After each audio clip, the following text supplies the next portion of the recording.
Welcome to the first Multicultural Resource Center Diversity Bi-Weekly Talk Show.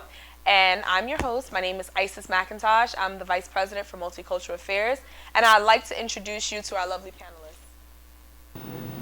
Aldine Forbes, econ major. I have a minor in geography, and I like BU. It's my senior year. Hi, I'm Niska Kenyon. I am a grad student in the accounting program. Hi, my name is Amber Vandiar. I am a junior. I'm an English major and bio minor. I'm interested in pre-med and physical therapy. Hi, my name is Tyron Brown. I'm an English major, and I'm part of the class of 2015, senior year.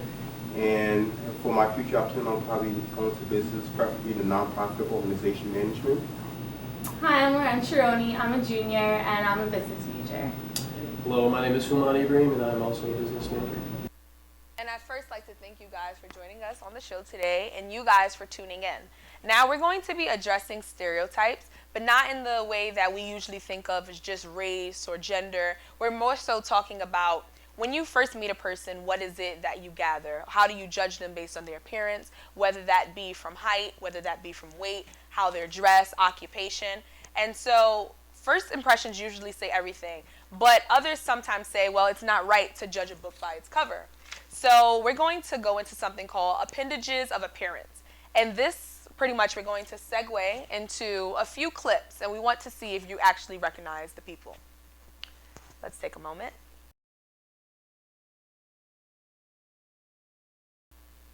From this picture, what can you say about this person? Do you recognize them? Let's look at another.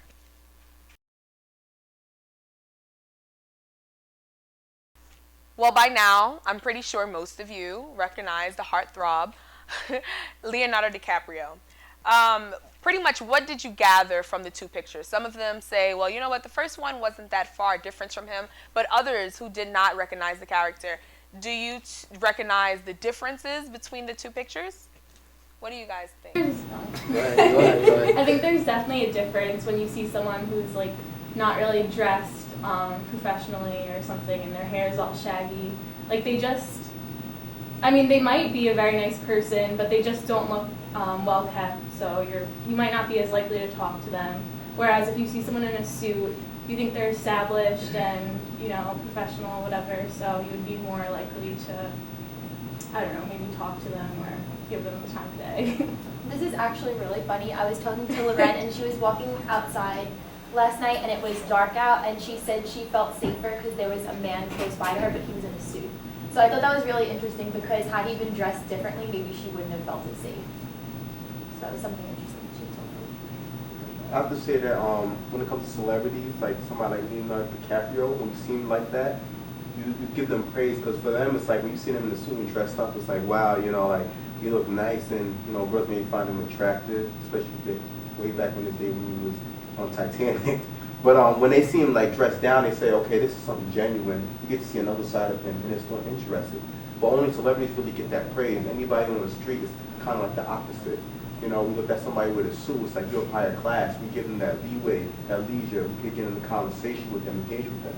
But when we see somebody that may be underdressed, probably because their job may be construction, but they want to keep a scruffy beard because they may be working outside in the cold, but like, you don't look together well. You look dangerous, but why is that?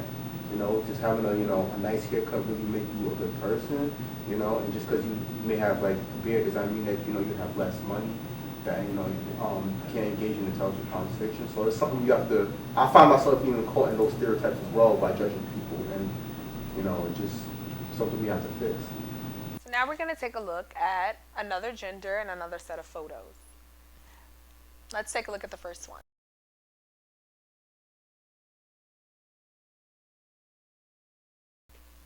Okay, now let us take a look at the second.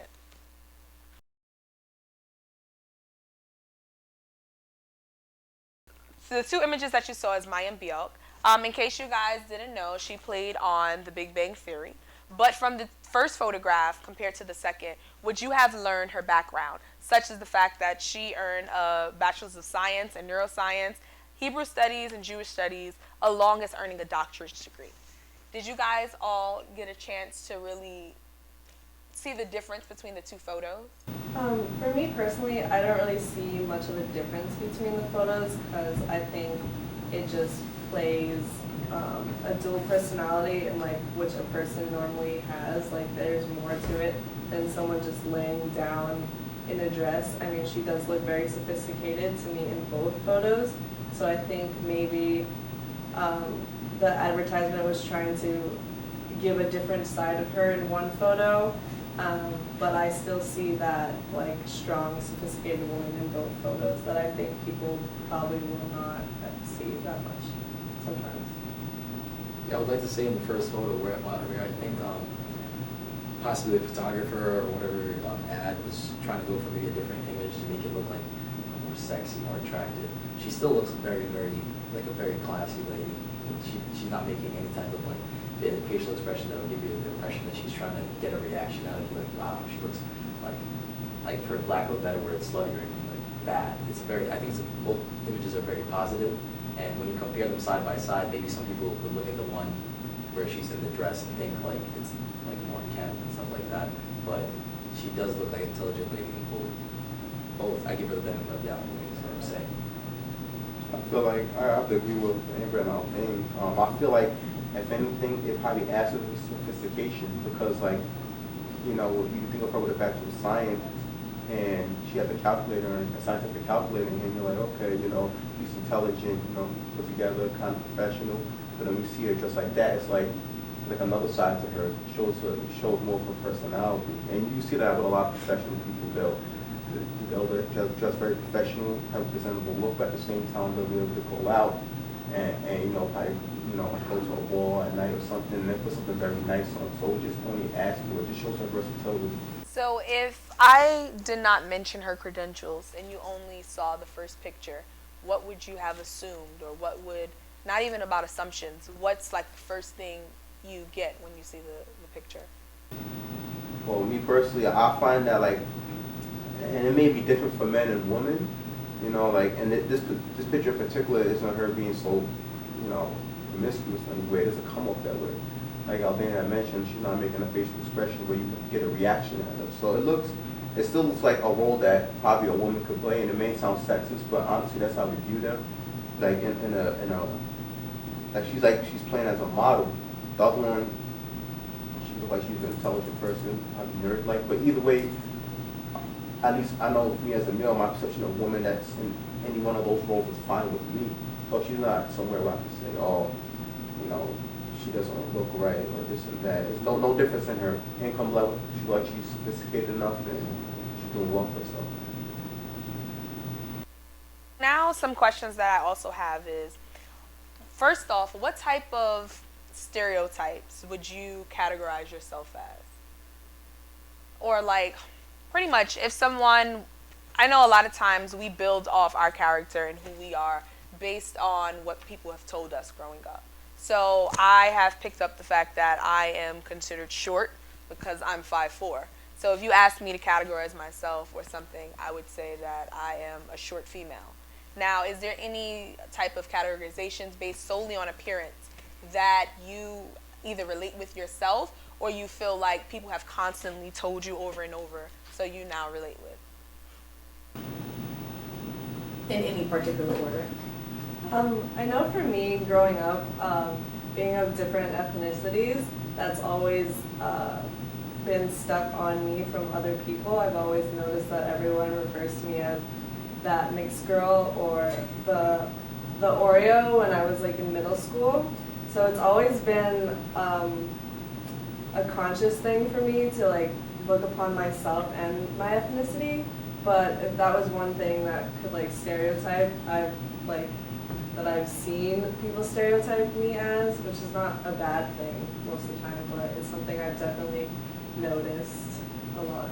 Just going off of that, do you feel that it's something that you've begun categorizing yourself as, or is it still completely, oh no, that's how they feel?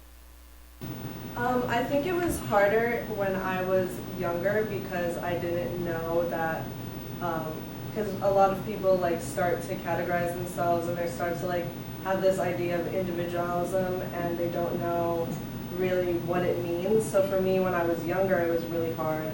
But now I'm like, oh, I am of different ethnicities, so that makes me who I am, instead of just, oh, I'm this mixed girl.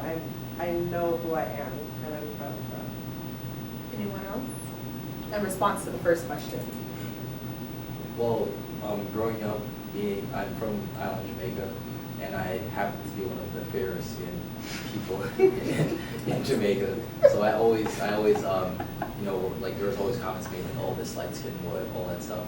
And there's certain connotations come along with being a lighter skinned individual, especially when you're a lighter skinned black person, because you know it's all of a sudden like you're a cocky individual, you're like overly confident, you're all about yourself, you're selfish, all kinds of things like that. And at times, like, you know, you can't really help but play into it because we hear it so much that it just gets into your character.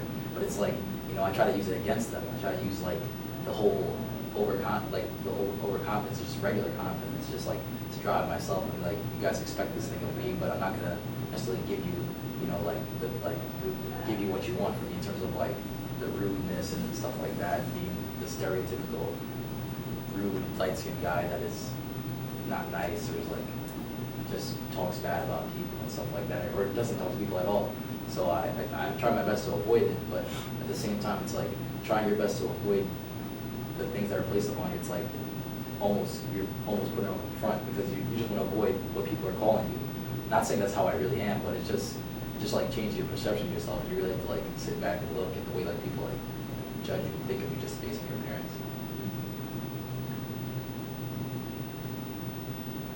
Kind of going off of that also, like, because of my skin, I guess, like, I am very pale and white, and people see me as that. Some people call me Snow White. And so sometimes, like, my favorite music happens to be, like, hip-hop and rap. So when I tell people that, like, they're just shocked. And it's kind of weird because, like, I understand that, like, I am white, and, like, this, I guess the typical white person would not listen to that, but, like, it really is my favorite, so that kind of bothers me. Yeah. The stereotypical white person. Exactly, Yeah. the stereotypical. I agree with that. That's actually how me and Loren became friends. Like, we had a mutual friend, and we started like pretty much just going to concerts together. Like, we went to see Beyonce and Jay-Z together. We went to Summer Jam together, and we were like one of the few like white people at the concerts. And I wouldn't say like we were really approached because of that, but we definitely got some looks for sure. I feel like, and I think it's funny that just because you're a certain race, you're expected to like a certain type of music. Like, Also, even at the concert, like, people behind us were like, oh my god, we need to document this. Like, they were like, can we take a picture of you guys? I just wanted pictures with us, like we were zoo animals. It was crazy. Oh, well, when it comes to being Jamaican, there's always like the connotation that you're going to be heavily into marijuana. And like, personally, like I really don't smoke at all. People always like, oh, you're Jamaican, Bob Marley's from there, all they do is smoke weed in Jamaica.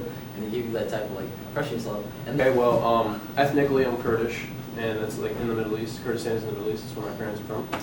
And the only like stereotype that's ever been like pegged to me is a very negative one, which is like terrorist. But you know, obviously I don't want to hurt people. You know, people would have already been hurt. So I know it's not true, but like I know at the same time when people call me that, I can't get mad because then they're like, oh look, there's another angry Middle Eastern person. Just reinforcing the stereotype. I have a similar experience.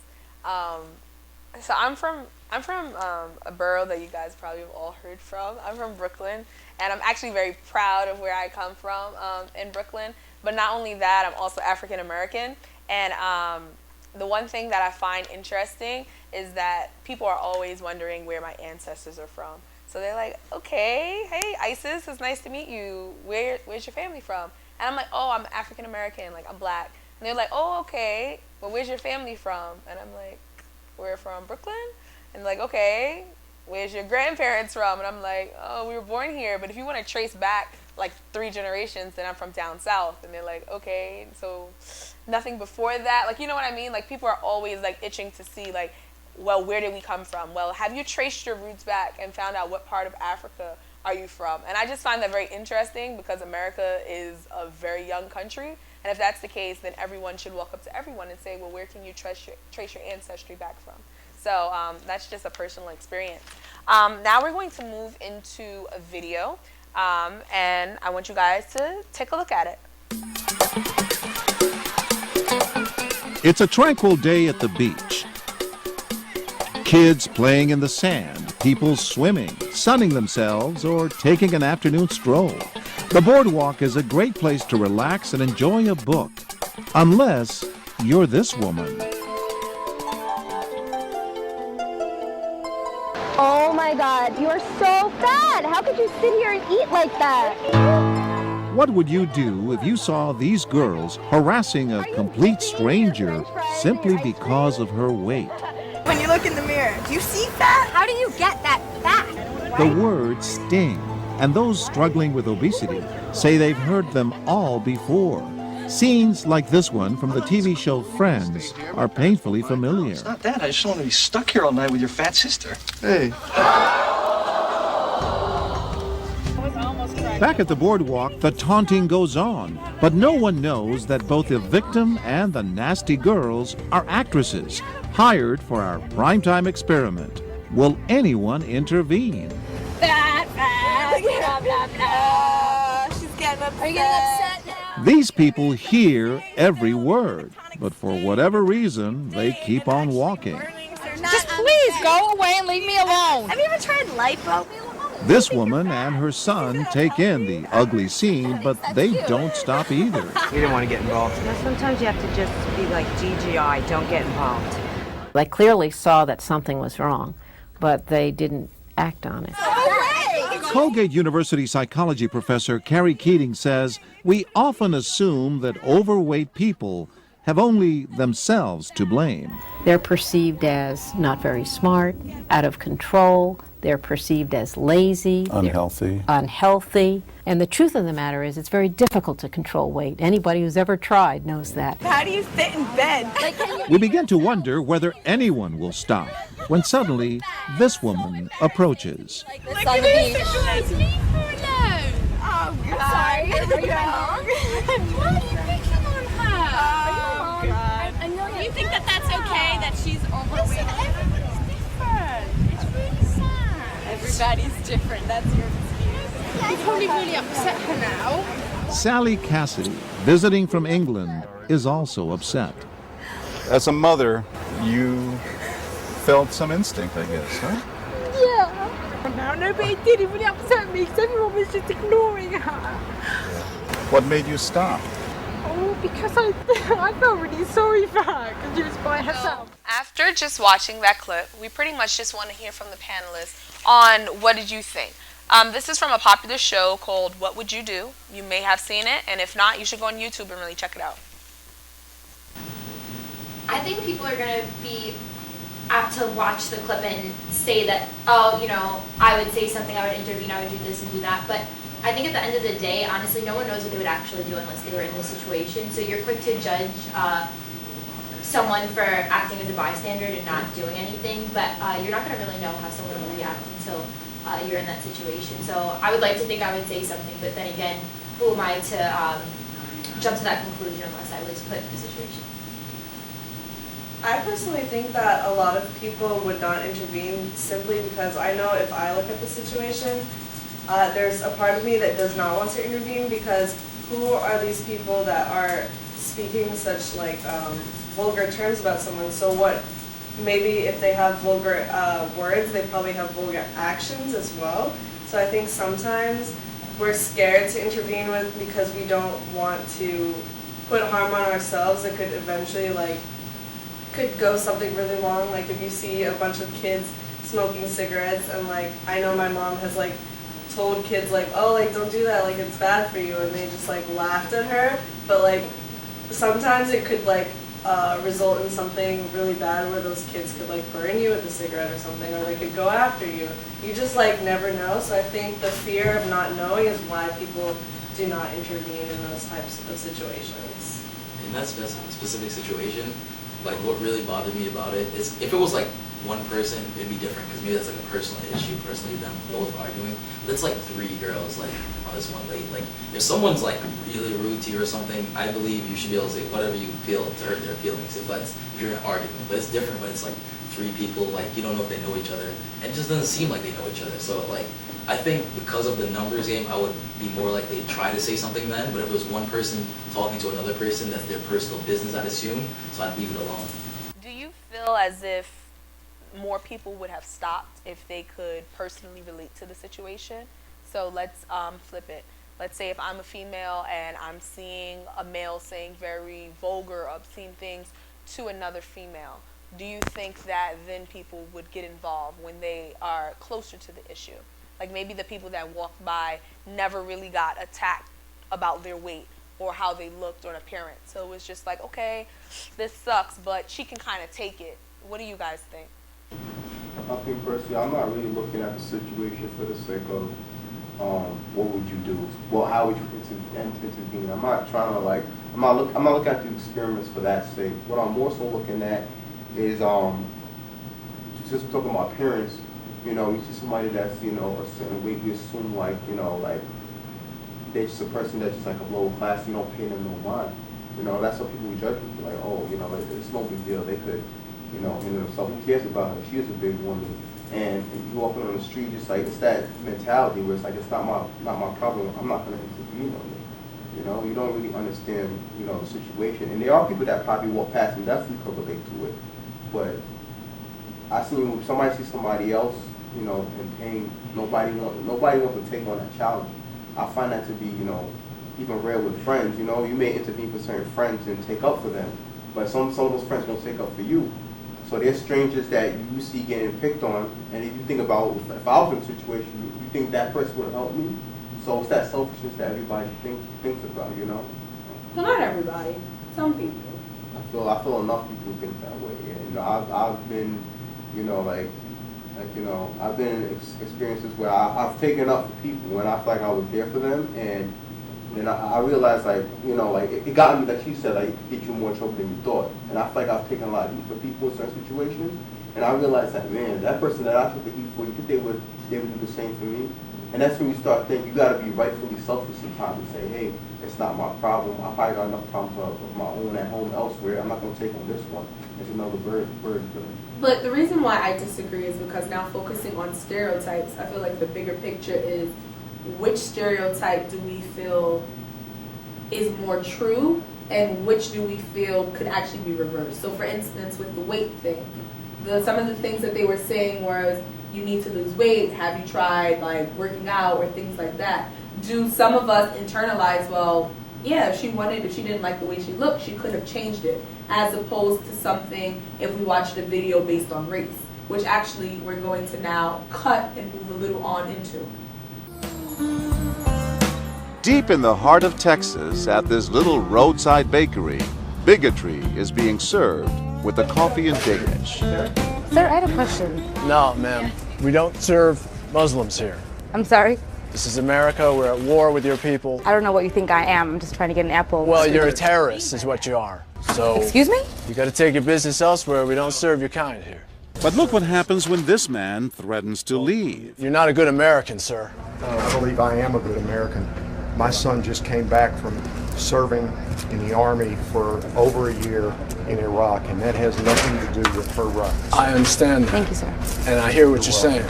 But I can't believe you would be so discriminatory. I'm deeply offended by that. I'm sorry to offend you, sir, but I've got to live with myself. Seething, the man vows to fight back.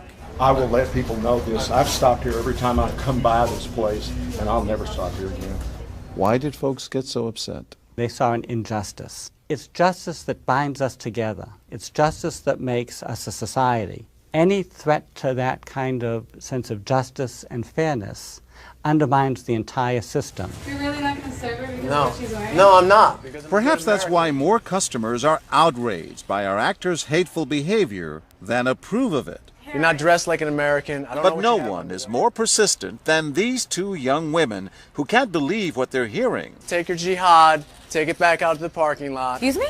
I mean, I gotta protect my customers, okay? You're really offensive and disgusting. Well, I'm sorry, I'm just trying to protect you here. Thank because you. we You're don't know sick. what's going Dressed on. like that doesn't mean anything. This is a different How do you know? culture. You are These people so are trying ignorant. to kill It's Americans. disgusting. She is my culture. So you're ready to serve me, but you're not ready to serve her? You're obviously dressed like an American. Big deal. She's Muslim. And unlike the others, they don't just leave in anger. They stand their ground. So you're going to regulate what people wear? Yes, because I believe you the the degree manager? of. No, I'm not the manager. Can I speak to your manager? I'm John Quinones with ABC News. It's only when we catch up with our heroines that they finally let their guards down. I'm with my friend who's, Muslim, and that's, I've just seen how people treat them differently. And it really hurts me.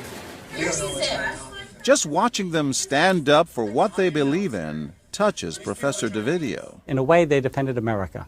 And I was impressed by that, because they wanted this to be a just society, a just place, a just bakery. I'm John Quinones. And remember this man whose son served in Iraq? He's also moved to tears. Every person deserves to be treated with respect and dignity. No matter how in they're every dressed. situation, no matter how they're dressed. Never have we seen reactions so polarized, from a thumbs up for prejudice to an emphatic thumbs down. Go yourself. Two different Americas, both convinced they're patriotic. At the end of the day, 13 people stood up for the Muslim woman, while 6 sided with the clerk.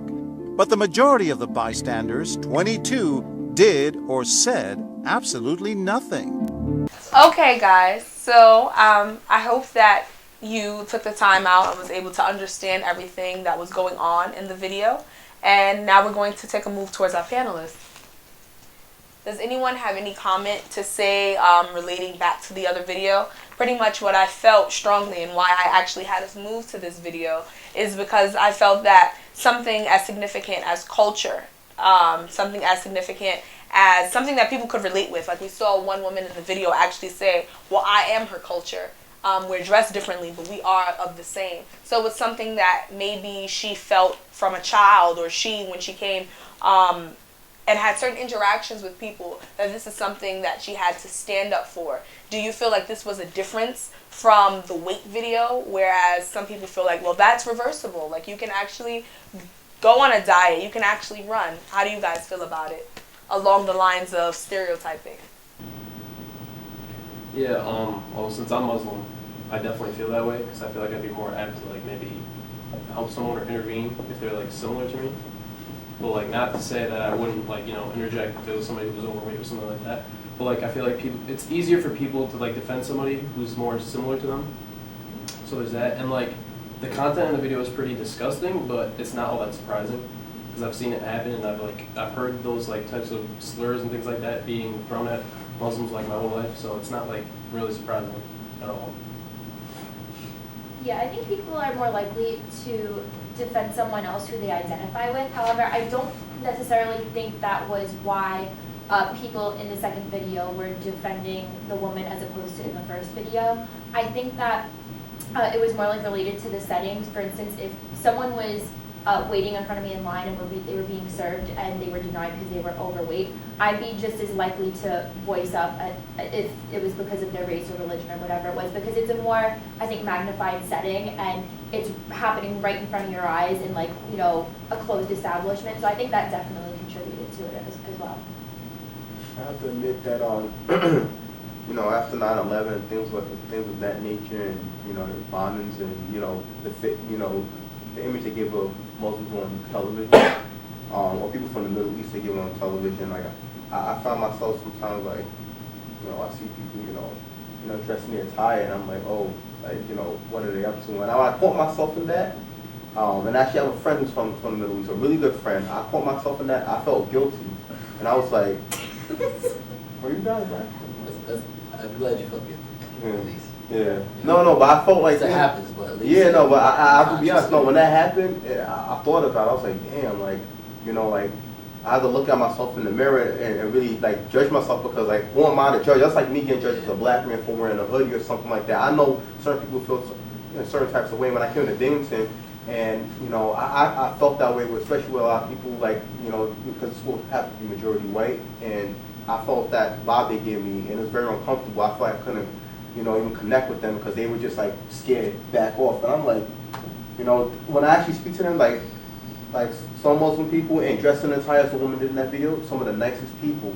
And also another aspect of that is that she seemed very Americanized in terms of, you know, when she spoke, you know, she didn't sound like she was foreign or she had an accent. So I feel like they connected with her in that way. They were just like, she dressed different, but she sounded just like us. Not to say if she spoke any differently that, or she had an accent that they would be less apt to help her. But the fact that, you know, like, you've seen that just because you wear a certain attire doesn't mean that you know, you don't connect with the American culture. You might see them with a party with you downtown. Somebody like that. I've seen it before. So. I just want to jump in on another stereotype that I find interesting is that anytime we see people that aren't like us, we assume that they're from somewhere different. Like, America has no, it does not identify with one specific religion. America does not identify with one specific culture. And that's the one thing that we actually try to prize ourselves for, is being like this huge melting pot. So I just find it interesting that, like, when we see someone with hijab or something related to either their culture or their religion, that we automatically assume, well, maybe they're going to talk different. Maybe they're not going to understand English. Maybe they're going to have an accent. And they could have been here longer than our ancestors ever was. So I just find that as something that we reflect what it is that has been poured into us. And I feel like that's the amazing thing about college and the importance of talks like this, so that way we can understand our own biases and actually move on and help those around us, such as these videos. So just to segue into another video, and then I want to hear from the other panelists as well, we're going to move into a video now focused on hierarchy between a homeless person and an office worker. So let's just take a moment and look at this, because sometimes we focus on race, we focus on gender, but the class thing we kind of just throw to the wayside. You're walking down the sidewalk on your way to work. Now watch that woman in front of you. Suddenly, she collapses. What would you do? Before you answer, take a look at this real security camera footage that caused public outrage last year. Disturbing video emerging tonight. When this woman in a New York waiting room collapses in 2008, hospital staff ignore her for an agonizing 45 minutes. When someone finally comes to her aid, it's too late. What if instead of this well-dressed woman, we substituted this homeless man? Suddenly, Newark isn't so sure.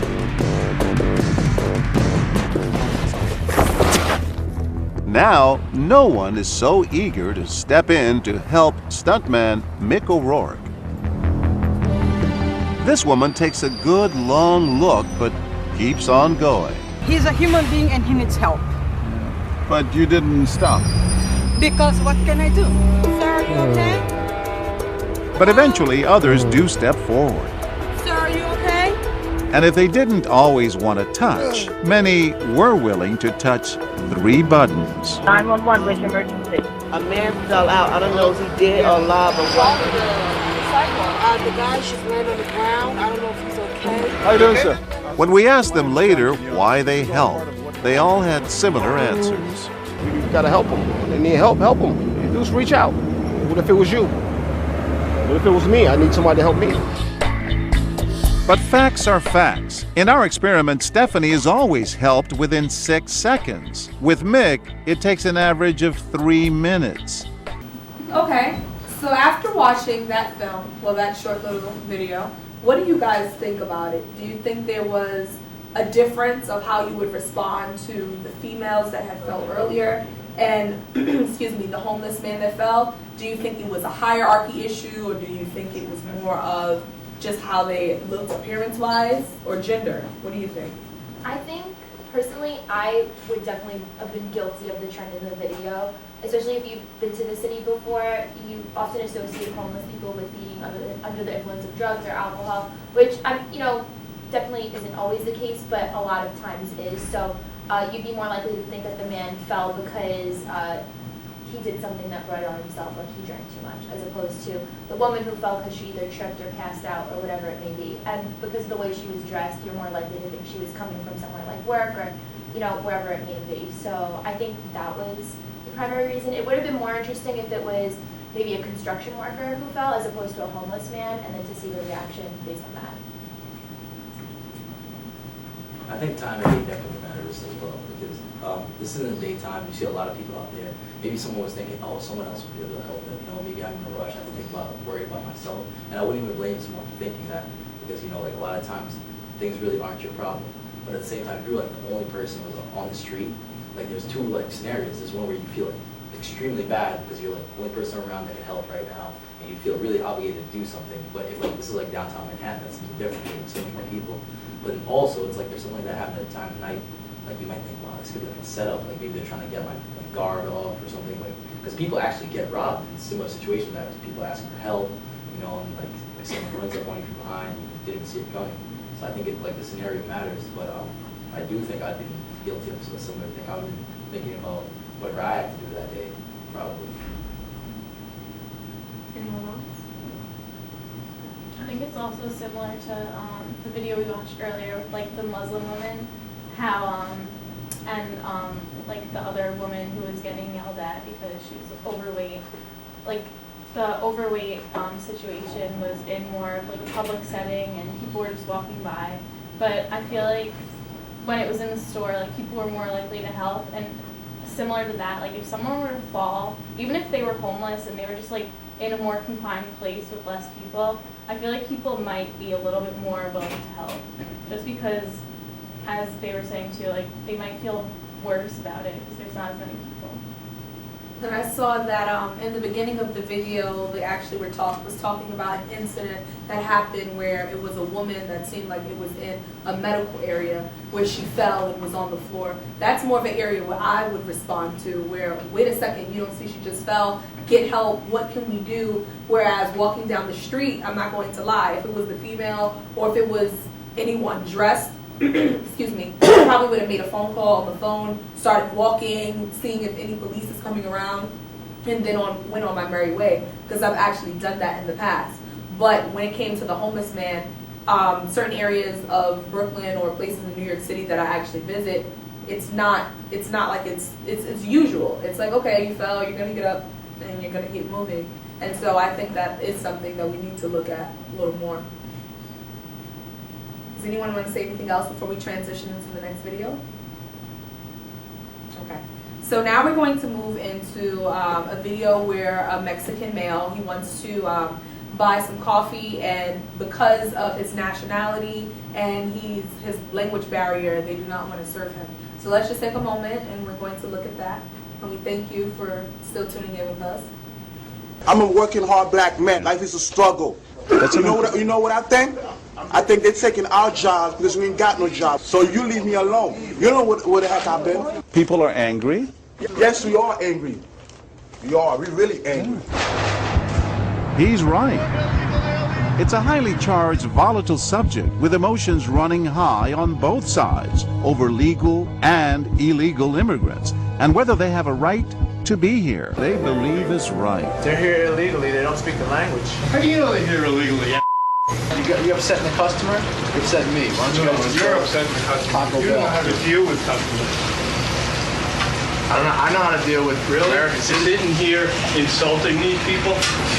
Moments later, he explains. I just felt it was wrong, and I have a personal problem with people who assert themselves in a really poor way like that and step on other people's toes, so to speak. No importante. You speak English.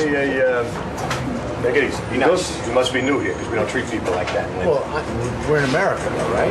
Yeah, that's great. Listen, if you can't deal with this country and how we accept other people, you don't belong working here. Certainly not in Linden, New Jersey. Understand me? Seth, straighten them out. Seth is a store manager who agreed to work with us. And remember, the racist cashier standing next to him is an actor. And so are the day laborers. They don't speak a word of English. Well, you know what? Then you sit down in the back. What would you like, my friend? People like this man speak up, compassionate and tough. Hurry up. Stop talking, start cooking. How's that sound? That type of activity just isn't tolerated. It just doesn't happen here. Certainly not in front of me. And just 5 minutes later, another person comes to the defense of the Latino workers. You know what they want. Why? Why? Yeah. Because they're human beings. They want to eat something. What are they going to do? They're taking your job away? No, but they're taking other Americans' jobs. You know what? Nobody wants to do their jobs. Give them something what they want. Give them a break. Come on. Nah, I'm not going to do it. We're building walls to keep them out. Well, I'll tell you what. This is the last one I'm coming here for. I don't know about anybody else, but I'm not coming back here again because you won't help these guys. How's that? Is that good? And many others do the same. In a show of protest, they swear they'll never come back to this deli. I said I was. He has some I'm not down with. He's ignorant. They have a right to get some food. The hell with these people. But that's besides the point. This woman gets so upset. Can't they learn English? They can tell me they don't learn I English. wish you didn't speak English because you're incredibly rude. She leaves the store in tears. Can I pay for my food, please? If I had a cup of hot coffee in my hand, I probably would have thrown it at the guy behind the counter. I was pretty enraged, yeah. We send the Latino women back in. And now, watch this woman. She bites her lip until she just can't take it anymore. Okay, well, you know what? I'm ready to cancel my food by the way you're treating this woman. It's not right. Okay, I got what you're saying, but it's you're rude, and I don't want to hear it anymore. They're not Americans. So, neither are my parents. But they Neither are my parents. But they come Neither legally? are my parents. Yeah, they did come here. They come legally? How do you know these women aren't here legally? I How can rude tell are by you? looking You're at a That's what you are. Do you really want something to eat here? Because I'm not eating. Are you glad you spoke? Oh, yeah, sure I am. Could do it again? Sure I would. They hungry and they people. But breaking the law, we're not going to serve them. What? It means they snuck in. God sent them to earth like you and me, and they have rights to be in this world. Yeah. Leave that laws to the people who have the laws, make the laws. But you are a person. If you are in another country, foreign, and you're hungry, how you gonna feel? Sonia Contreras from El Salvador knows firsthand about language barriers. And so does the next guy we meet. You know, I just went to visit Mexico, and I didn't speak Spanish at all, and I was served and there wasn't an issue. I don't understand why there's an issue here. But you didn't take jobs from other Mexicans. Here, I'm going to pay for you, and don't listen to him. I really think they should take their business to Taco Bell, or someplace that speaks Mexican. Well, Mexican's not a language. Whatever. Spanish is a language, and you should educate yourself better if you're going to have an issue with it. It turns out Jay Winston is a professional opera singer. And when we let him in on our experiment, it's music to his ears. I'm happy that it's not real, but it certainly touched a nerve. Yeah. But why can't they speak the language? Because they can't speak it. I have family I'm Dominican and Haitian. I have family that can't speak English. They don't speak They're not word here. English. They're not here illegally. During our experiment, a total of 88 people came into the store. 49 of them didn't get involved at all. 9 sided with the cashier, and most of them were unabashedly forthright about their feelings. But the fact is, 30 customers stood up and spoke out in defense of the day laborers. So after just watching the video, I'm going to kind of take it on a little shift to one of our closing questions, which is something that I want you guys to respond to, but also for you guys viewing to think about as well. So we saw how in that area, that community, there were a lot of day laborers. These are people that they saw, whether it had been was serviced in their establishment or they saw around the street. And now here at Binghamton University, a lot of us are actually from New York or from around the country, but some of us are actually from the Triple Cities area. Something that has actually been coming up probably since as long as I've been here, as longer as well, is the difference between Binghamton University students as well as the Binghamton people. And so can you guys just tell me some of your experiences, not what you've had with the people, but maybe terms that have been referred to the actual people that live here and this town that we live in. Oh, townies, okay. And do you feel like that is a derogatory term? And how do you feel now putting yourself in the position of, let's say, of service? Like when you're, a lot of us now, we live off campus. I know, at least I do. I live on the west side of Binghamton. And I live in these people's homes. Like I intern at these people's schools. I intern Like, you know what I mean? So what do you guys feel? Do you find any similarities between this communication and the video that we watch? Yeah. Or just trying to understand what you think? There's a lot of similarities. When I'm from back in Hempstead, it's like Hofstra University is where I'm at on Long Island. So there I'll be a tiny. Why? Because Hofstra is majority white. So when they see somebody, the locals to them are just black people. So I remember me and my friends were going to visit a friend that lives around Hofstra University campus. When we knocked it, she jumped up. She said, oh my God, there's black guys at the door. Now my thing was that like once I got into Hofstra University at that point, I was a senior. Once she did that, I was like I would never go to the school. So I'm like, if it's to the point where you have to get that scared of people outside your door and you probably have an assumption about us in a negative way, then you know that says a lot about the school itself and the environment you're in. Binghamton people do that a lot too, and more so why? Because downtown tends to be like an impoverished area. So people are like, oh, you know, they're townies. And also, it's funny too because, you know, when people choose to say it's a townie or not, it sometimes goes by age. You know, if they're older, probably, you know, they're a townie, but, you know, older, but also by race. You know, they see minorities, oh, townie. You know, you go to Binghamton High School, you know, because I'm probably wearing a book bag, but the next day I'm wearing a suit, I have everybody smiling at me. Why is that? Because they think I'm in a higher position. They think I'm following a student. So I feel self-conscious a lot of times. I have to make sure I look my best when I'm going downtown, whether it be the daytime or nighttime, because they're going to assume that I'm one of these people. One time I was taking a cab one time, and some guy says, I let you sit in the front seat because you're dressed nice. People that aren't dressed nice, they don't sit in the front. You know, the front part of my cab seat. I'm thinking to myself, like, should I take that as a compliment or, you know, is he messed up in the head? So, yeah. I think people, especially here at Binghamton University, we differentiate counties from ourselves because we make this inference of educated versus not educated most of the time.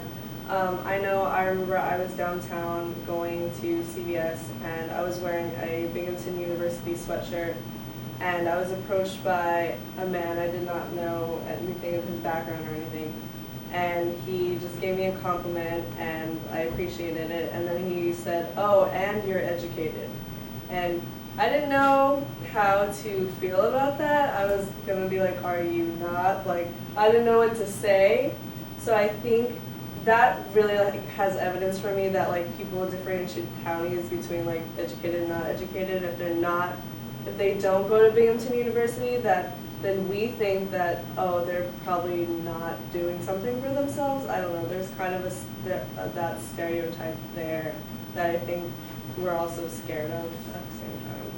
Something that I found, at least, I feel like on both sides of things, when I first came and I heard the term townie, I automatically thought of people that were around my age that did not go to Binghamton.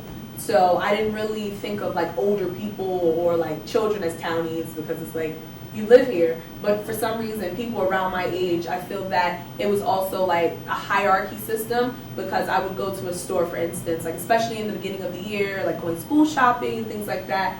And for some reason, people can not always tell, but when it comes to my friends, they can always tell. And they're always like, you guys go to BU? And we're like, yeah, we go to Binghamton. And they're like, oh, that's really great. We're like, oh, where do you go? And they're like, oh, no, Binghamton costs too much. Like, I'm just working. And so I feel like it's starting to become something where they view BU students as educated but also financially well off. And that's something that we start to view Binghamton as we hear of it being an impoverished town or not as wealthy as it used to be when IBM and other resources were here. That's something that's kind of passed along. So when new students come in, we don't even give them the chance to get their own opinion on the town, on the economy, on the people. We kind of impose on them. Mm-hmm. Is there any final thoughts that we have on any of the videos, the photos, stereotypes? I just think the term, for us using townie, is just to go off of that. I think it just comes from that we think we are a majority here, so we're going to dominate, basically. And you can, for some reason, we all can recognize if someone goes to BU. For some reason, there's just that that like connection or that look that someone has for some reason. I do not know what it is, but you know, you guys like all know, like you see it, be used to it. But I think that just comes from us thinking, you know, Binghamton is like centered in the middle of this town, and we think that we're like everything revolves around us. Yeah, basically. I think that's the only thing. Well, we'd like to thank you guys for joining in today with us. We'd especially like to thank the Multicultural Resource Center, as well as one of the new directors on the MRC Biweekly Talk Show, Tyron Brown, and we hope that you actually tune in the future. We also hope that if you have, we will be sending out some of our new, we'll actually be sending out some of the more current and what we'd like to be doing in the future. And if you're interested on being a wonderful panelist and giving your opinion, just feel free in emailing the MRC. Also, please subscribe to our Facebook page. It's a like page and we're able to respond back. And we thank you, and we just ask that you continue to tune in.